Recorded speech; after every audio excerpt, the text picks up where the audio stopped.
ಹಿಂದೆಗಡೆ ನೋಡ್ತಿದ್ದಂಗೆ ನಿಮಗೆಲ್ಲ ಗೊತ್ತಿರುತ್ತೆ ಎಲ್ಲಿದ್ದೀನಿ ಅಂದ್ಬಿಟ್ಟು.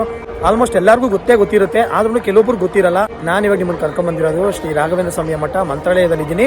ಎಲ್ರಿಗೂ ವೈಕುಂಠ ಏಕಾದಶಿ ದಿನ ರಾಯರನ್ನ ದರ್ಶನ ಮಾಡಿಸ್ತೀನಿ. ಒಳಗಡೆ ಯಾವುದೇ ರೀತಿ ವಿಡಿಯೋ ಇರಲ್ಲ ಅಂತ ಎಲ್ರಿಗೂ ಚೆನ್ನಾಗಿ ಗೊತ್ತಿರುತ್ತೆ.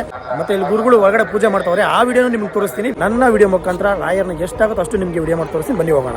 ಮತ್ತೆ ಇಲ್ಲಿ ಒಳಗಡೆ 100 ಸತ್ಯ ನುಡಿಗಳು ಬರ್ದವ್ರೆ, ಆದ್ರೆ ನಾನೊಂದು ನುಡಿ ತೋರಿಸ್ತೀನಿ ನಿಮಗೆ. ಈ ಒಂದು ನುಡಿ ತುಂಬಾ ಶ್ರೇಷ್ಠವಾದದ್ದು, ತುಂಬಾ ಅದ್ಭುತವಾದದ್ದು, ತುಂಬಾ ಸತ್ಯವಾದದ್ದು ಅನ್ಸುತ್ತೆ. ಎಷ್ಟು ಸತ್ಯ ಇರ್ಬೋದು ನೀವು ಹೇಳಿ ನೋಡೋಣ. ಈ ಒಂದು ನುಡಿ ಎಲ್ಲ ನುಡಿಗಿಂತ ಈ ಒಂದು ನುಡಿ ತುಂಬ ಶ್ರೇಷ್ಠವಾದದ್ದು ಅಂತ ನನ್ನ ಅನಿಸಿಕೆ. ಏನಂತೀರಾ ನೋಡಿ, ಈ ನುಡಿಯಿಂದ ಹಂಗೇ ತಿಳಿಸಿದ್ರೆ ಶ್ರೀ ರಾಘವೇಂದ್ರ ಸ್ವಾಮಿಯ ಮಠ.